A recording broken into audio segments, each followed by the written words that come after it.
The last thing I recorded before everything changed was the sound of my own breathing.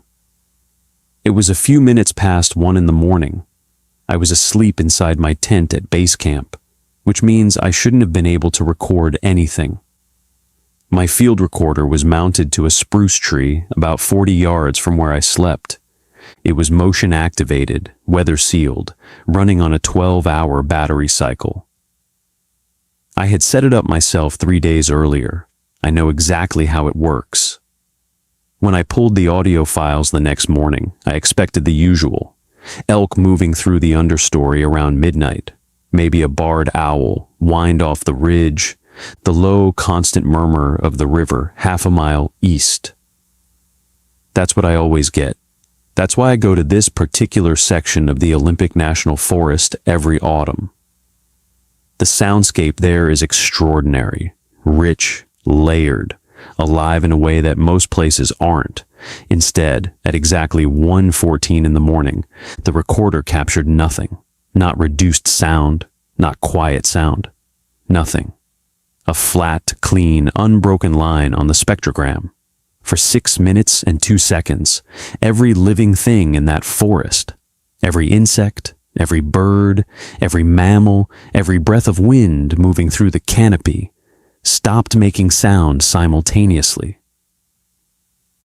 And then, at 1:20, it captured a scream. A single long human scream. A woman's voice. Familiar in a way I could not immediately explain. When I isolated the file and boosted the gain, I heard something that I have never been able to adequately explain to anyone. I have played it for colleagues and I have sent it to audio forensics labs. I have spent 3 years trying to find a rational explanation. The voice on that recording was mine. My voice, begging for help. At a time when I was asleep, alone, and 38 miles from the nearest highway. Hey, welcome to Mind After Dark. I'm glad you're here tonight. If you're new here, go ahead and subscribe and leave a like on this video. It genuinely helps YouTube push these stories out to more people who would appreciate them. Drop a comment and tell me where you're watching from and what time it is there. I always read those. Tonight we have 5 stories. All of them happen in forests. All of them begin with the same moment. 6 minutes of silence. After that, nothing stays the same. Let's go back to the beginning of Story 1. Story 1, the Flatline Olympic National Forest, Washington State. My name is Dr. Caroline Marsh. I am an environmental acoustics researcher. My work involves placing remote recording equipment in wilderness areas and analyzing what those recordings reveal about ecosystem health, animal behavior, and the acoustic properties of specific geographic environments. I have been doing this for 11 years. I hold a doctorate in bioacoustics from the University of Washington, and I have published in peer-reviewed journals. I am telling you this not to impress you, but because I need you to understand that I am not prone to dramatizing ordinary experiences. I am trained to look for the simplest explanation first, and to sit with uncertainty before drawing conclusions. What I am about to describe has no simple explanation. I have tried to find one for 3 years. In October of that year, I was conducting a 2-week field study in a remote section of the Olympic National Forest. Specifically, a corridor of old-growth Sitka spruce and western red cedar along a river drainage that most recreational hikers never reach. The area is stunning and genuinely isolated. To reach base camp requires a 7-mile hike from the nearest trailhead, which is itself accessed by a Forest Service road that closes after the first heavy rain of the season. In mid-October, that window is narrow. My field assistant that trip was a graduate student named Marcus. He was 24, competent, easygoing, and had done field work in the Pacific Northwest before. We were a 2-person operation. No other researchers in the area. Our equipment setup was extensive. We had placed 8 remote audio recorders along a roughly linear transect, spanning approximately 2.5 miles of the drainage. Each recorder was programmed identically. Continuous recording on a 12-hour overnight cycle, triggered by motion and sound beyond a threshold of 22 decibels, with onboard timestamps accurate to within 1 second. I had calibrated all 8 units before leaving my lab in Seattle. They were working correctly when we deployed them. The first 6 nights were unremarkable in the best possible way. The recordings were extraordinary. We documented a complex acoustic community, Pacific tree frogs, the distant bugling of a Roosevelt elk herd, great horned owls on opposite sides of the drainage calling back and forth. The river, the wind moving through the canopy in different registers, depending on the density of trees. A deep, low roar at the ridge edges, and a lighter, almost melodic sound in the old growth where the spacing opened up. On night 4, we recorded what appeared to be a Pacific fisher moving along a log approximately 12 feet from recorder 3. You could hear its claws on the wood. On the 7th night, I went to sleep around 11. Marcus had taken a Benadryl for allergies and was out before 10. The tent was zipped. I had no reason to stay awake. At 1:14 in the morning, based on the timestamps, every single recorder stopped capturing environmental sound, all 8 of them, simultaneously. I discovered this the next morning when I cycled through the overnight files while Marcus started the camp stove. My first assumption was equipment failure, some kind of synchronization error or a firmware issue causing a recording gap. That would have been frustrating but explainable. What I found instead was deeply strange. The recorders had not stopped recording. The files were unbroken. The timestamp counters kept running. There was simply nothing on them. 6 minutes and 2 seconds of what audio engineers call a true zero. Not background hiss, not ambient noise reduction, not wind abatement. An absolute flat line on the spectrogram, as if someone had reached into the forest and switched it off. I have since been told by colleagues that true acoustic zeros in natural environments essentially do not happen. Even in a completely sealed anechoic chamber, the equipment itself produces trace vibration. In an old-growth forest at 1 in the morning, with a river half a mile away and a standing elk population in the surrounding valley, the idea that all environmental sound ceased entirely for 6 unbroken minutes is, as one colleague put it, acoustically impossible. At 1:20, recorder 8, the one farthest from camp, mounted near a rock outcrop at the top of the drainage, captured a sound. A scream, single, sustained, approximately 9 seconds in duration. Female voice, adult. The pitch and volume suggested proximity to the recorder, but the signal characteristics did not match a close source. There was too much reverb, too much diffusion, as though the sound was originating from a great distance and somehow being received with the clarity of something nearby. Marcus heard me say the obvious thing out loud. "There's a woman screaming." He came over, put on my headphones, and listened. His expression did not change during the scream itself. Then he pulled off the headphones and said, "That's not coming from that direction." He was right. The next file, recorder 7, 1/4 mile closer to camp, also contained the scream. But the timestamp showed recorder 7 captured it 4 seconds after recorder 8. Then 6, then 5, all the way down the transect. The scream appeared to be moving toward us, moving not from the ridge toward camp, but from the far end of the drainage directly to the near end, covering 2.5 miles in under 40 seconds. Sound travels at approximately 1,125 feet per second in air at sea level. For a sound to travel 2.5 miles, you would expect a delay of roughly 12 seconds. What we were hearing moved faster than that, across terrain that would ordinarily cause significant attenuation and distortion. Instead, the signal actually became cleaner on the closer recorders, as though whatever was producing it was getting louder as it approached. Recorder 1, the unit I had mounted to a spruce tree 40 yards from our tent, captured the scream last. And this is where I have to be very precise, because this is the detail I have the most difficulty explaining.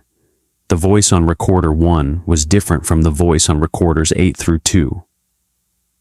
The others captured a single sustained scream, tonally consistent throughout.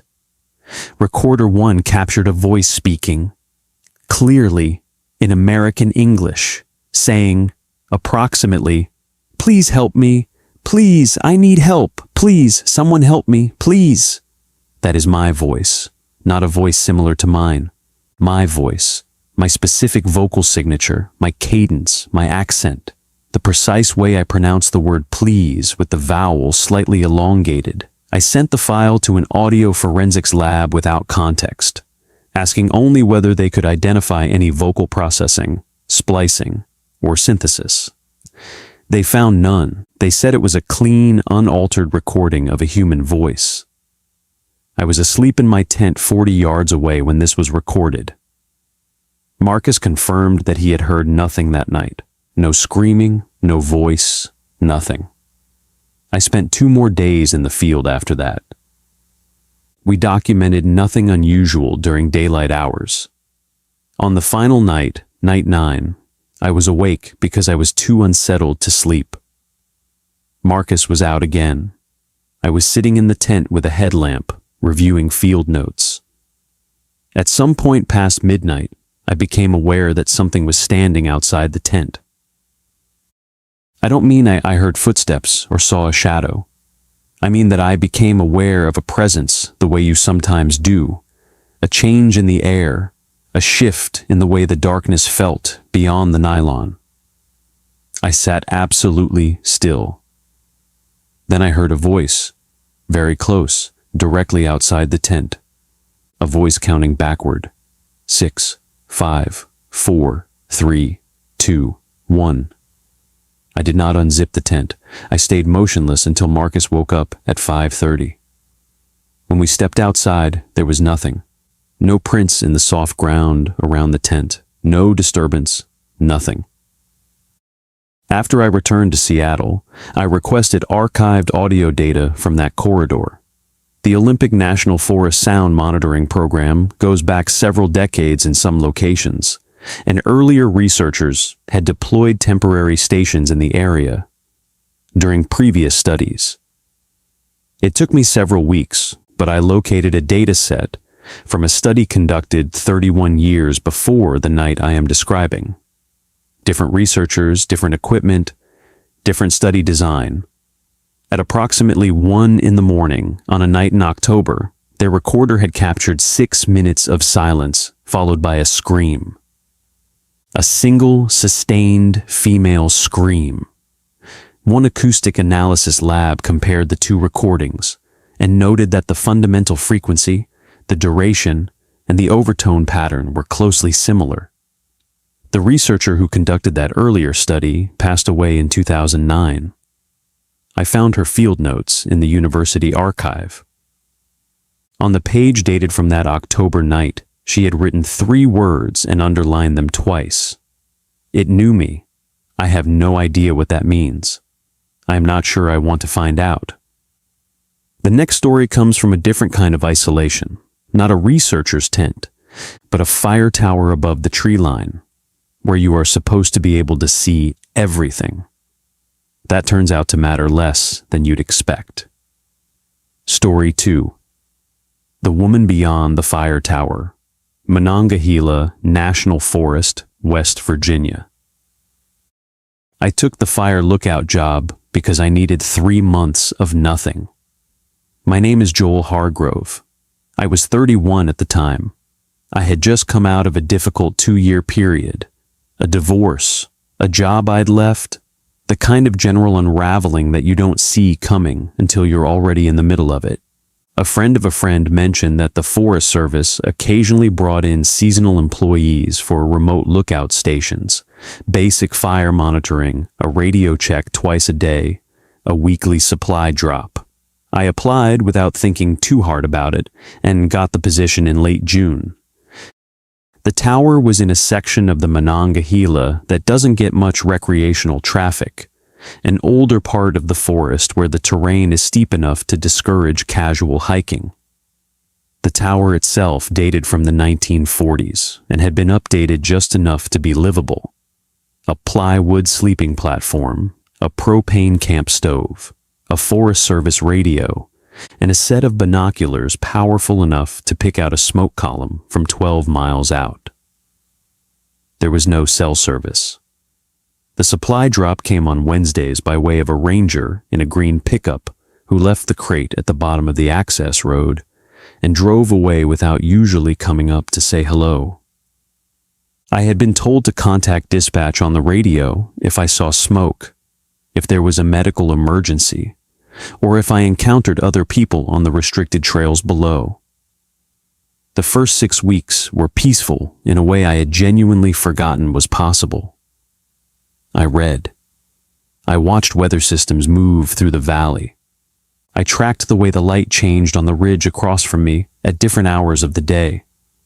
I got very comfortable with silence, so when the silence became wrong, I recognized the difference immediately. It was the second week of August. I had been in the tower for about 47 days. The night had been unremarkable, warm for that elevation, clear sky, no wind. I had the tower windows open, and I was lying on the sleeping platform reading. It was somewhere around 11:30. I became aware, gradually, that I had stopped hearing the forest. This sounds like a thing that might go unnoticed. But after 47 consecutive nights in that tower, I knew exactly what the forest sounded like. The insects, the wind through the hardwoods below, the creek that ran along the base of the eastern slope, the occasional coyote, the whip-poor wills that called every night from the ridge. When all of that stopped, it felt the way an unexpected power outage feels, the same but inverted, the presence of an absence. I sat up and looked at my watch. 11:41. I waited. I counted my breaths. Nothing changed. The forest remained completely silent, not gradually quiet, not settling down, completely, totally silent. No insects, no wind, no creek sound, even though I could see it from the tower if I looked to the east. At 11:47, a woman started screaming. The sound came from below and to the north, not directly below the tower, maybe a quarter mile, maybe more, somewhere along the old decommissioned trail that ran parallel to the ridge. The scream was sustained and genuinely distressing, not the short, sharp sound of surprise, the long, sustained, desperate kind that you associate with someone in serious trouble. I got on the radio immediately. Dispatch confirmed what I expected. No registered hikers in that corridor. No active campsites within 3 miles, no reported missing persons, no group permits. They said they would log it and have a ranger check the trailhead in the morning. I asked if I should go investigate. They said no. They said my job was to stay in the tower. The screaming stopped after a few minutes. Then the forest came back, gradually, tentatively, the way sound returns after a car alarm has been going off and finally stops. Insects first, then the creek, then the full soundscape reassembling itself. I did not sleep that night. 3 nights later, it happened again. The silence came first. I watched my watch, 11:43. 6 minutes later, the screaming started. Same direction, same voice, same quality of genuine distress. This time, I was at the window with the binoculars before it stopped. It took me a moment to find her in the dark. The moon was about 3/4 full, and I had a clear sight line to the section of trail below the ridge. I picked up movement near the tree line. A figure standing still. A woman in what appeared to be dark clothing, fairly tall, visible from the shoulders up over the brush. I want to be precise about this because it is the detail that changed everything. She was not looking at the tower. I had assumed she would be, that she was screaming for help and looking toward the only light source, the only sign of human presence in the area. But she was facing away from the tower at a slight angle. She appeared to be looking at something to the south, toward the rear of the tower, the side I couldn't see from that window without going to the opposite wall. I crossed to the south-facing window quickly. I looked out, nothing visible. The slope below was dark and thick with brush. I went back to the north window. The woman was gone. I contacted dispatch again, logged the visual. They told me to document the location and that they would get a team to check it in daylight. I stayed awake until sunrise. The forest was quiet and normal for the rest of the night. The next afternoon, 2 rangers walked the old trail with me on the radio. They found nothing. No footprints, no equipment, no signs of recent human presence on the trail at all. 4 days passed. On the 5th day after the second incident, it happened a 3rd time. The silence arrived at 11:39. 6 minutes later, the screaming began. Same voice, same direction. This time I went to the south window first. There was a shape in the brush below. I couldn't tell much.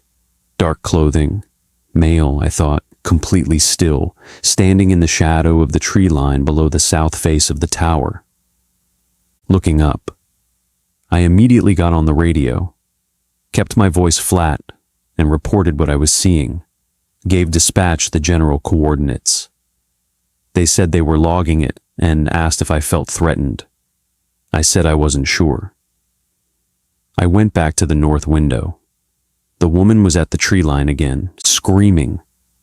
I stood between the 2 windows, looking from one to the other, trying to understand what I was seeing. A woman on one side, a man on the other, both motionless except for the woman's screaming, neither one looking at the other, neither one responding to the light I shone from the tower. Then the screaming stopped. And the woman's voice, the same voice, came from directly below the tower, not from the tree line, from directly below the structure, below my feet. "Come down," it said. "Please come down here. I need help." Very calm, very clear, nothing like the screaming. I did not go down. I stayed on the radio and talked to dispatch until a ranger arrived at the base of the access road at about 1 in the morning. He drove up to the tower with his lights on and walked the perimeter with a flashlight. He found nothing. No footprints below the tower, no indication of anyone present. I finished my contract and left at the end of August. I submitted my incident reports. I assumed that would be the end of it. In October, I received a call from the district ranger's office. They had conducted a more thorough inspection of the tower and the surrounding area after I submitted my final incident reports. What they found was this: evidence of long-term occupation in a crawl space beneath the tower platform, bedding material, food wrappers, personal items. A small battery-powered amplifier connected to a set of wire leads that had been threaded up through the floorboards and into the tower's base structure. The wire leads terminated directly beneath where I stood most evenings. Someone had been living below me, possibly for weeks, and the amplifier was real and functional, and capable of projecting a voice clearly enough to be heard inside the cabin above. The ranger said that the calm voice I had heard directly beneath my feet, the one that said, "Come down," the one that knew I was there, was almost certainly produced by that equipment, aimed up through the floorboards, designed to sound like it was coming from the ground outside. That part had an explanation. The rest of it did not. The wire leads extended only a short distance beyond the crawlspace perimeter. They could not have reached the decommissioned trail to the north, which was the better part of a quarter-mile from the tower.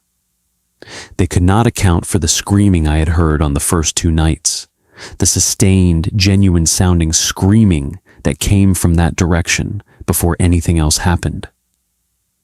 They could not account for the 6 minutes of total silence that preceded every incident, a silence the rangers noted when I described it, but did not address directly, because there was nothing in the crawl space that explained it. The woman I had seen at the tree line through the binoculars, real, visible, standing there, was never identified. The figure I had seen on the south face of the tower was never identified. No footprints were recovered from either location. The ranger said the ground conditions made that inconclusive, which I understood to mean they had no explanation for it. Nobody was ever found. Nobody was ever charged.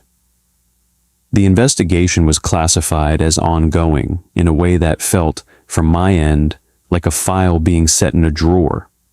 I have thought about it in 2 halves since then.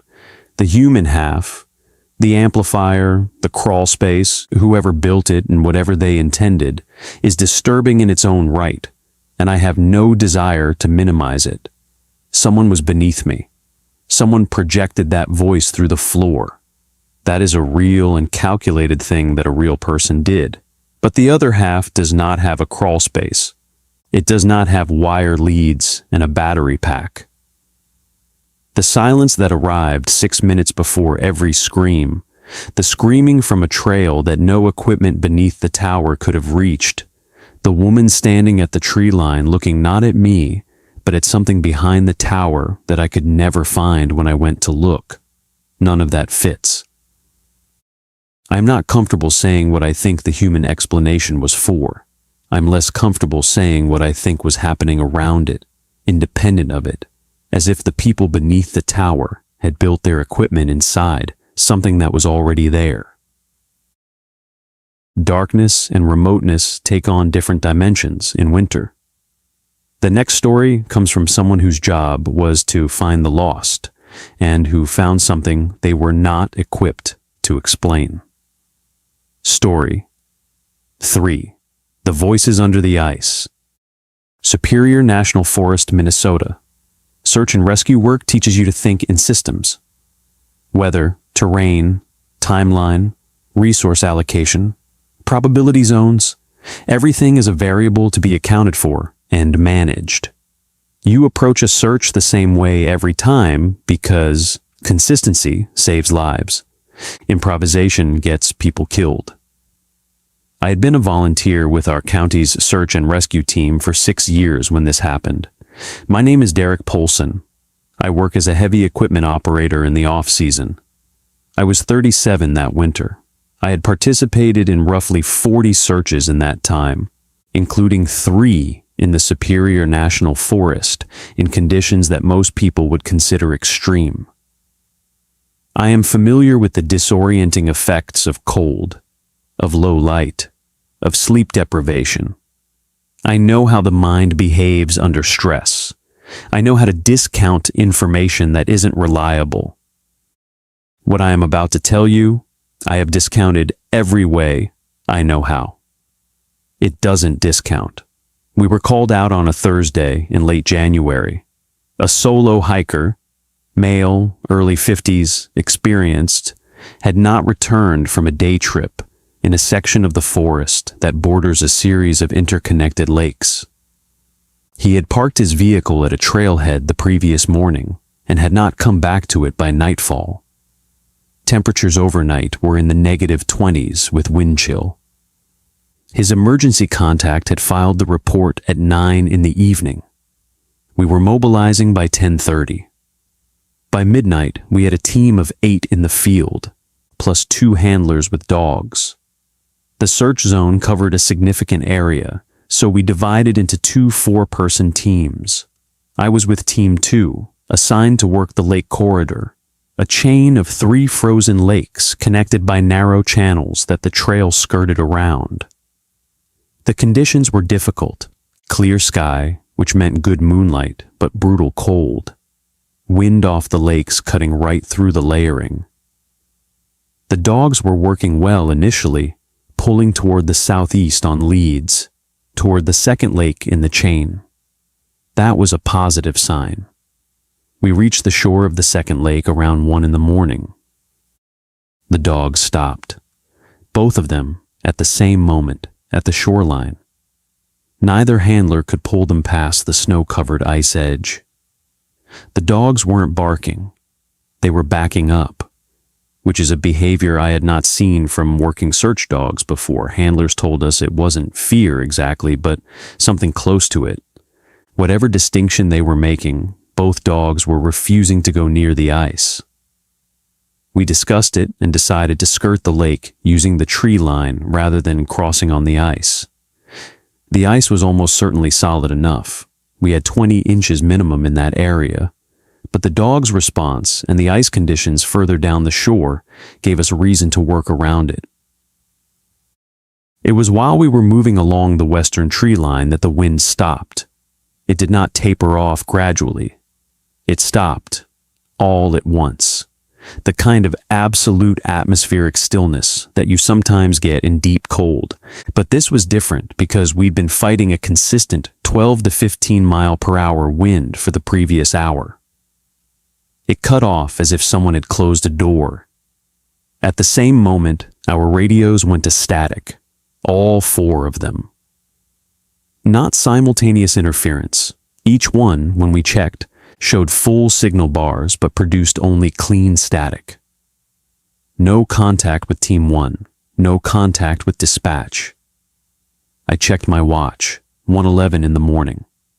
We stood at the tree line for what I estimated was 6 minutes. None of us said much. The silence was the kind that has a physical quality. Pressure, almost, as if the air had thickened. The lake surface in front of us was flat and gray-white in the moonlight. Then the screaming began. It came from beneath the ice. I need to be careful here, because I know how this sounds, and I want to be accurate. We were standing approximately 30 feet from the ice surface.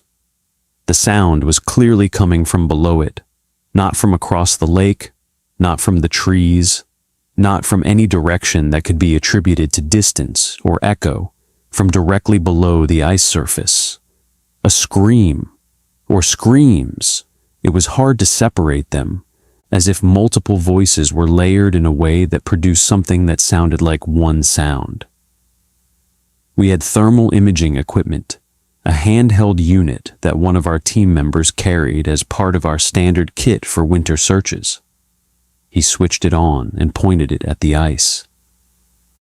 The thermal image showed shapes beneath the surface, vague, diffuse, but clearly warmer than the ice and water around them. Several of them moving slowly, at varying depths. One appeared to be considerably shallower than the others, close to the ice surface, moving toward where we were standing. We were not silent during this. There were things said, instructions, observations, somebody saying we needed to get on the radio and report, somebody saying we needed to move back from the lake. I do not need to tell you that all 4 of us were frightened. I will tell you that 2 of us, myself included, had the particular experience of not being able to step backward. Not a physical inability. I was not frozen. It was more that the prospect of turning away from the lake felt, in that moment, deeply wrong, like leaving something unfinished. The shape that was closest to the surface stopped directly beneath where I was standing, I had stepped out about 10 feet onto the ice without realizing it. It stopped there, below my feet, and was still. Then I heard my brother's voice. My brother's name is Andrew. Andrew drowned in Lake Superior 6 years earlier, not in this forest, not in this county. He went in off a dock during a summer storm at a rental cabin 300 miles away. He was 29. The body was recovered 4 days later. I was the one who identified him. I know Andrew's voice. I know it the way I know my own handwriting. The voice that came from below the ice was his, clearly and unmistakably. It said my name once. Then it said, "Derek, go back to the shore." I went back to the shore. I don't know how to explain why that specific message felt like the most important thing. It didn't feel threatening or strange in the moment. It felt the way Andrew's voice always felt, calm and practical, slightly amused, like he was reminding me of something obvious. Our radios came back the moment I stepped off the ice. The wind resumed. The screaming stopped. The thermal unit no longer showed shapes beneath the surface. We continued the search. At around 4 in the morning, the missing hiker came walking out of the tree line on the eastern shore, alive, suffering from mild hypothermia, shaken but ambulatory. He said he had been following the sound of our voices through the forest for hours, a voice telling him which direction to go, assuring him help was close. We had never reached that section of the forest. Our team had been on the west shore the entire time. One of our team members had been recording the search on a body camera as part of our documentation protocol. When he reviewed the footage afterward, the body camera showed all 4 of us standing at the tree line. The timestamp showed the footage was continuous with no interruption. But there was a section of 6 minutes, matching precisely with the silence and the period at the lake, in which the footage showed us stationary, but produced no audio, except for one sound. At the very end of those 6 minutes, just before the audio returned, the body camera picked up a voice from somewhere in the frame. One short sentence, not loud, coming from no clearly identifiable direction. The voice sounded like me. The sentence was, "Come back up." During the formal debrief 2 days after the search, the recovered hiker sat across from the team coordinator and gave his account. He was calm and coherent, still slightly weathered from the cold, but clear-headed. He described following a voice through the forest for most of the night, a voice that seemed to know the terrain and guided him away from areas he could not have crossed safely in the dark. He said the voice was calm, that it did not sound frightened, that it told him at one point to move away from the ice at the second lake. The coordinator asked him to describe exactly what the voice had said at that moment. The hiker looked at the table for a second and then repeated it, word for word, flat and simple. "Derek, go back to the shore." I did not say anything in the room. I wrote it down in my field notes with steady handwriting because I had been trained to document accurately, regardless of how I felt about what I was documenting. Nobody on the rescue team had said that sentence. I had checked my radio logs, my own memory, and the accounts from the rest of my team. That sentence had not been spoken aloud by any member of the team at any point during the search. Nobody on the rescue team knew the word Derek applied to me. We used last names on the radio. The hiker said the voice had used it naturally, the way you use a name when you know someone, and that he had followed the instruction without questioning it because the voice was so certain and so calm that certainty transferred directly to him. He said it probably saved his life, that without it, he would have gone out onto the ice. I left the search and rescue team the following spring. I put in the paperwork and cited scheduling. The real reason was simpler and harder to say out loud. Winter radio has a particular kind of static, cold and clean, high frequency, with a specific crackle that happens when the signal is thin and the temperature drops. After that night, I could not hear that sound without my body going somewhere I did not want it to go. Without the second lake arriving immediately. Without the weight of the ice beneath my boots and the shape on the thermal screen, and the voice rising from below the surface in a register I had last heard 6 years earlier in a hospital phone call that told me my brother was gone. I could not do the work anymore and carry that at the same time. I chose the one that let me sleep. I do not know what guided that hiker out of the forest.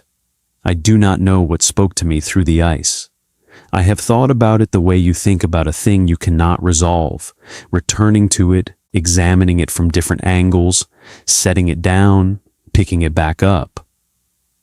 I have not found an explanation that accounts for all of it. I am not sure one exists in a language I have access to.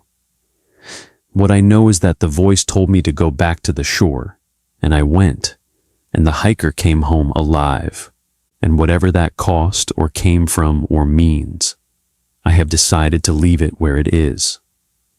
Some of what we fear in forests is human in origin. The next story has an explanation, but the explanation is in some ways worse than the alternative. Story. 4. Camp 37 wasn't on the map. Chattahoochee National Forest, Georgia. My daughter's name is Leah. She was 24 that fall, just finished graduate school living in Atlanta, trying to decompress after 3 years of back-to-back academic pressure. My wife had passed the previous spring. The house felt wrong with just me in it. Leah and I decided we needed to do something together, something physical and outdoors, something that would put us in a place where neither of us had to think about what the house felt like. We planned a weekend backpacking trip in the Chattahoochee National Forest in mid-October. I am 56. I grew up in North Georgia and have hiked in the Chattahoochee probably 100 times over the years. I know the terrain. I'm not someone who panics in the outdoors or gets lost or does anything dramatically stupid. I am a retired civil engineer. My wife always said my fatal flaw was that I was too confident that I had already considered everything relevant. I think about that a lot now. We had proper permits. I had submitted our route plan to the district office. We had planned to access the backcountry via a trailhead near a forestry road that I had used before, a secondary road that I knew sometimes got gated after heavy rain. I had checked the conditions online before we left, and the road showed as open. When we arrived, the gate was closed, with a new padlock on it, and a printed notice indicating the road was closed for maintenance, effective date 2 weeks prior. The sign said the closure was temporary, but there was no end date posted. Leah and I stood there for a few minutes and looked at each other. The trailhead we needed was only about 1.5 miles up that road. Beyond the gate, the road looked fine, no visible damage, no equipment, no obvious reason for the closure. We made the decision to walk it in. The permit was valid. We weren't driving anything. We were just hiking in on a closed road, instead of an open trail. It seemed like a minor adjustment. We reached the trailhead without incident, signed the trail register, which had no recent entries consistent with the road closure, and headed into the forest. Our plan was to camp roughly 5 miles in, at a flat area near a creek crossing that I had used before. We made good time and arrived in the mid-afternoon. The campsite was already occupied, or it appeared to have been. There were 2 tents standing, freestanding dome tents, relatively new-looking, both zipped shut. Between them, a camp stove was set up and cold, with a pot on it. Inside the pot was what had been soup at some point, still present, not spoiled, more at the stage of cooling than rotting. A camp table was set up nearby with food items arranged on it. A bag of trail mix, a canister of oatmeal, several energy bars in a neat row. A bear canister sat beside the table, closed but unlocked. 2 camp chairs were set up facing each other with a between them. A lantern sat on it, off but clearly in use recently. The fuel level was partial, not empty. 2 backpacks leaned against a tree, fully loaded. There was nobody there. Leah and I walked around the perimeter of the camp twice, called out hello a few times, waited. Nothing. There was no note, no explanation, no indication of where the campers might have gone. The arrangement of the site was, and this is the word that came to mind and stayed, deliberate. Everything was placed with a kind of careful precision that was slightly unusual. The food items on the table were spaced evenly. The chairs were equidistant from the table. The tents were the same distance from each other, and each was the same distance from the camp stove. It was the kind of spacing you might manage consciously, not the natural drift of camp setup. We were unsettled enough that we considered going back. But it was late afternoon. We were 5 miles in, and the light would be gone before we made it back to the trailhead. We set up our own camp a short distance from the existing site, far enough to feel separate, and built a small fire, ate, and turned in while it was still early.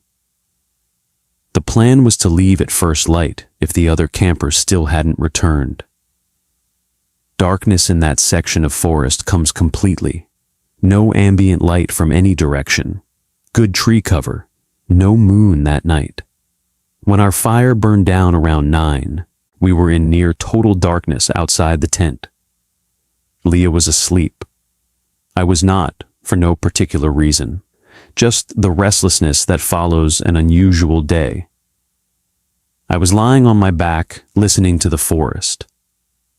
I noticed the silence incrementally over a short period of time before it became total. The insects reduced and then were gone. The creek, which I could hear clearly from camp, maybe 200 yards away, went quiet. The canopy movement stopped. Then everything stopped. I checked my watch with my headlamp, 9:47.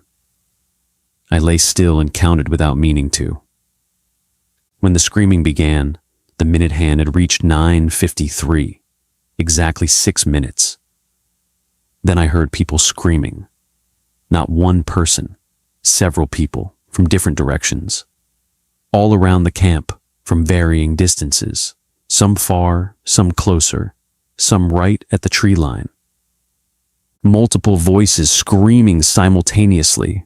Adult voices, both male and female, sustained screaming with the quality of genuine distress. I sat up and had my hand on Leah's shoulder in the same motion. She woke instantly, and I said, quietly, "Don't speak." She understood the situation without further explanation. The noise outside was its own explanation. Then the voices started saying her name. From the south, "Leah, Leah, help us." From the north, "Leah, we're hurt. Please come out." From the east, closer than the others, "Leah, it's me. We need you. I will tell you that Leah is not an easily frightened person. She has her mother's composure, which was considerable. But I could feel her pressing close to me in the dark, and her breathing was sharp and controlled in the way that means you are working very hard not to make a sound. The voices were not the same. They were different people, calling the same name from different directions. None of them sounded like anyone we knew. They sounded like strangers using her name, using it in the particular casual way that implies familiarity, not information. The way someone says a name when they're calling across a room to someone they know well. We stayed in the tent until the voices stopped. I do not know how long that was. Eventually they wound down and the forest came back, all at once, the way it had gone silent. We did not sleep again. We left at first light. I called the Forest Service from the car once we had signal, reported the abandoned camp, and the voices. Within 2 weeks, I received a call from a ranger who told me that law enforcement had conducted an investigation of that campsite. The physical items were recovered and processed. The ranger was measured in what she told me, but the outline was this. The site had been deliberately constructed and placed. The gear was real, but had been arranged intentionally. There was electronic equipment concealed in the tree line, speakers connected to a battery system, motion sensing components, a small cellular relay device. There were game cameras installed at multiple points along the approach trail. The cameras had recorded us from the moment we passed the gated road. Inside one of the tents, investigators found restraints and a collection of photographs. The photographs were of other people, other campers, other visitors to that area, taken apparently without their knowledge. Some photographs were taken outdoors, but others were clearly taken indoors, through windows or in parking areas. They depicted people in ordinary situations, sleeping, eating, getting in and out of cars. At the back of the collection, they found a photograph of Leah and me, in our house, in the kitchen, through the window above the sink, from outside at night.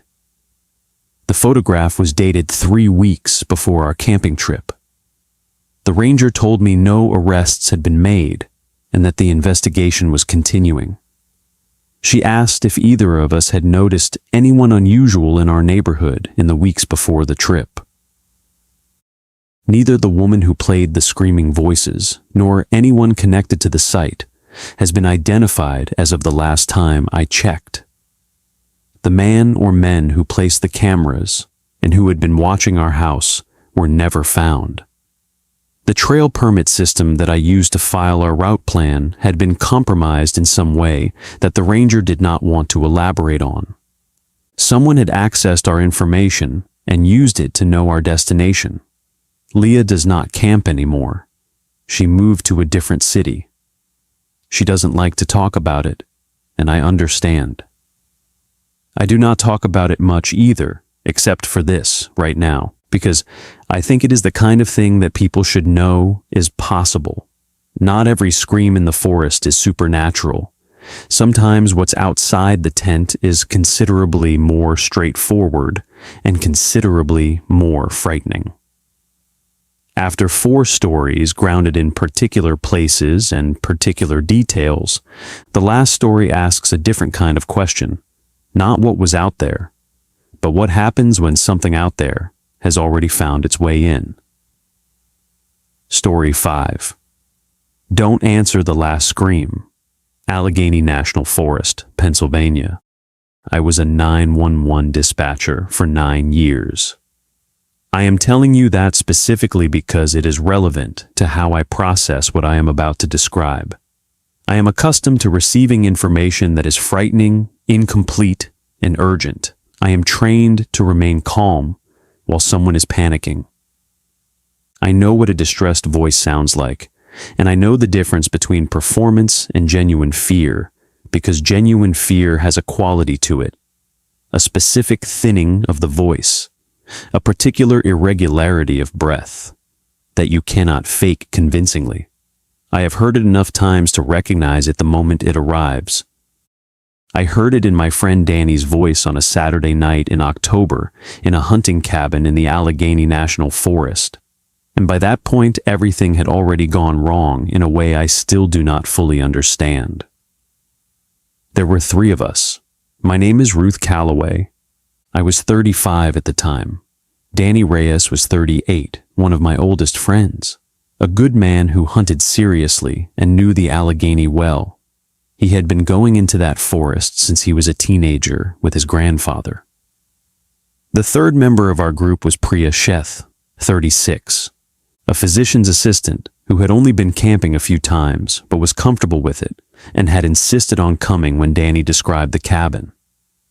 The cabin was a private rental about 14 miles from the nearest small town, accessible by a gravel road that turned to two-track for the final 3 miles. It was a solid structure, insulated walls, wood stove, 2 bedrooms, a main room with a table and 4 chairs, and a covered porch. Clean, well-maintained. Nothing about it suggested anything unusual. The owner, an older man named Gerald, who communicated mostly by text and had left the key in a lockbox, had sent a simple set of instructions with the rental agreement. Most of it was standard. Bring your own water. No fires in the yard. Pack out all trash. Note the emergency contact number posted by the stove. The last item in the instructions was handwritten on a separate note card tucked into the interior of the lockbox alongside the key. I almost didn't read it because it seemed like it might be a note from a previous renter. It wasn't. It said in Gerald's handwriting, the same handwriting as the main instructions. If the forest goes quiet, lock the doors and windows and do not respond to any voice outside until after sunrise. Even if you know the voice, do not answer it and do not go out. This is not a story. That last sentence. This is not a story. Phrased precisely that way, which is not how people usually write warnings. Not, I'm not kidding, or please take this seriously, just, this is not a story. I showed it to Danny and Priya. Danny's reaction was that Gerald was probably just trying to be colorful, that old hunting cabin owners sometimes did eccentric things like this to add atmosphere. Priya's reaction was a slight widening of the eyes, followed by a decision to treat it as legitimate. I fell somewhere in between. I read it several more times during the evening and kept the note card in my jacket pocket. We arrived on Friday afternoon, settled in, and spent the evening eating well and talking. Danny had a detailed map of the surrounding forest and walked us through the topography. The ridge to the north, the creek drainage to the east, the old logging cut to the south that had grown back into dense young timber.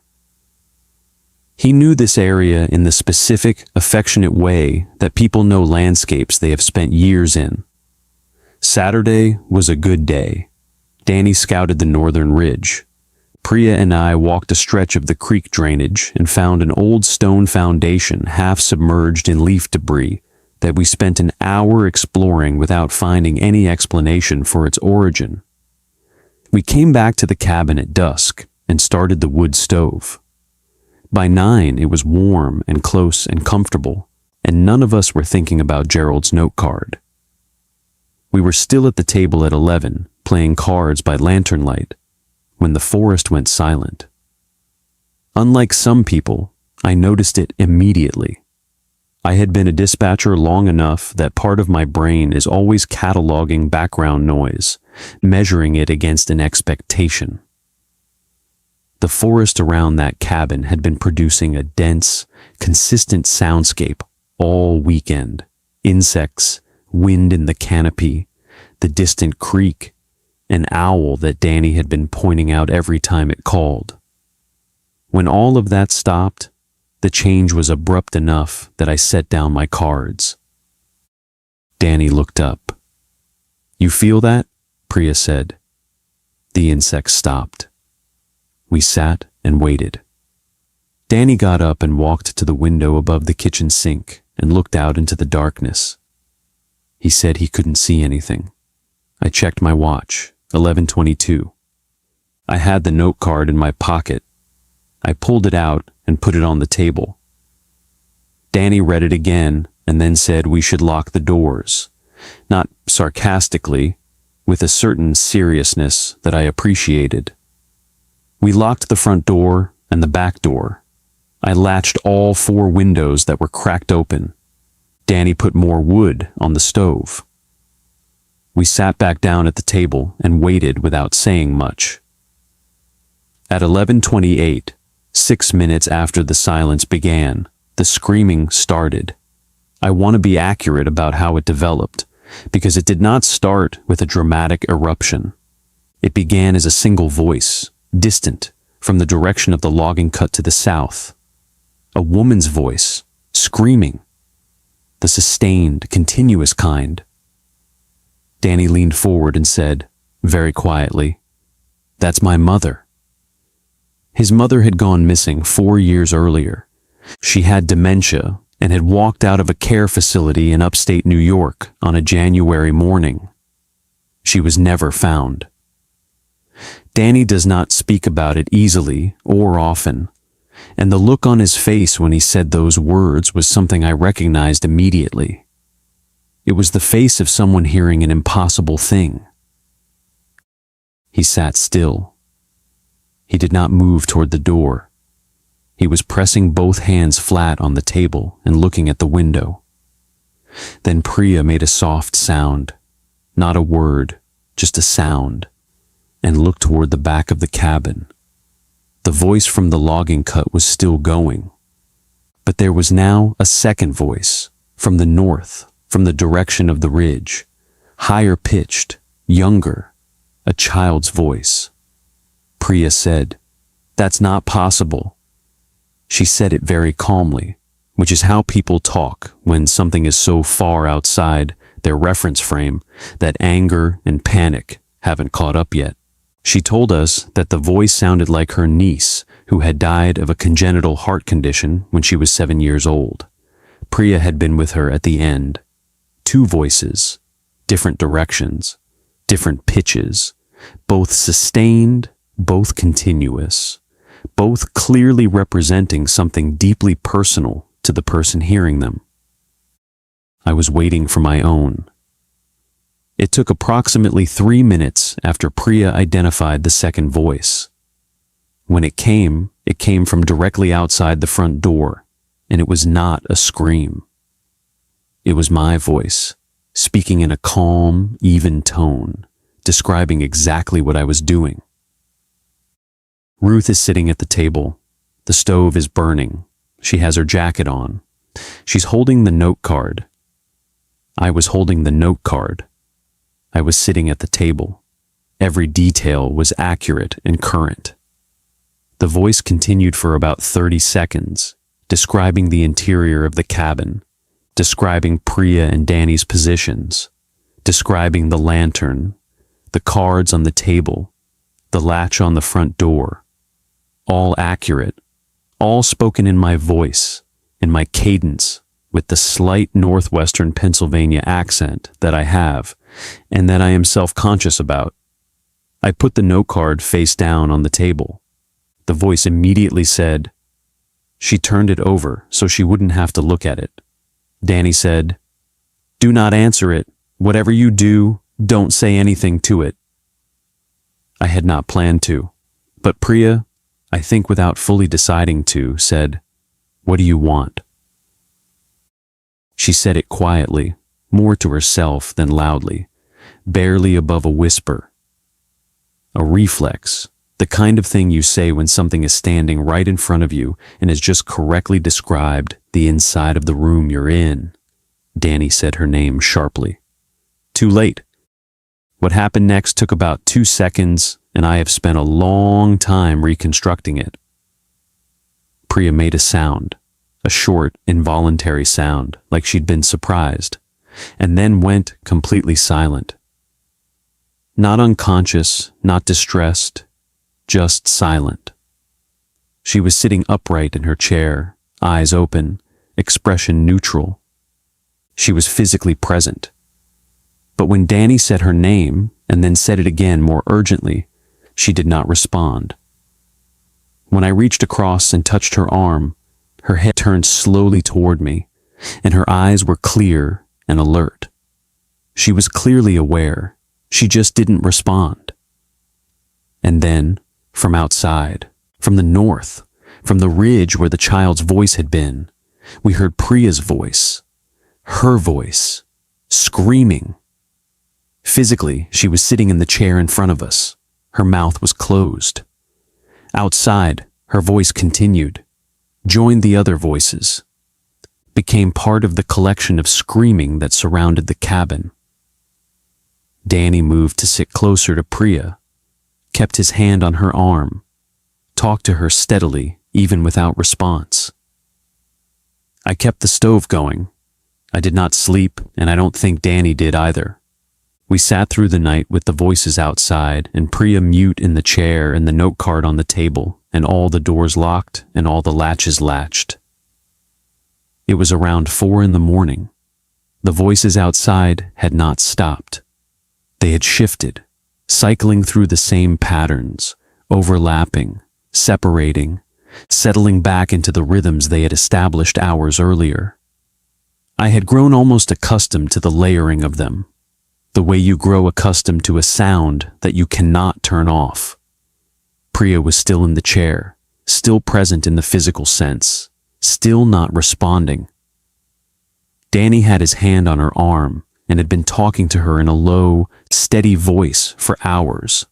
Nothing urgent, just presence, the kind of talking that says I am here and I am not leaving. Around 4, he stopped. I looked at him. His face had changed. He was looking at the front window, which we had latched hours earlier, and his expression was the same one I had seen when he first said his mother's name. That specific, naked quality of recognition that you cannot manufacture. I said his name quietly. He shook his head slightly.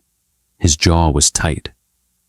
From outside, from the south, from the direction of the logging cut, the screaming had shifted, not louder, more particular.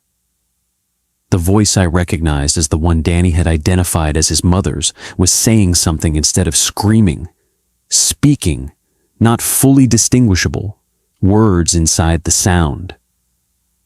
Danny exhaled slowly. He said, without looking at me, "She's using a name she had for me when I was little.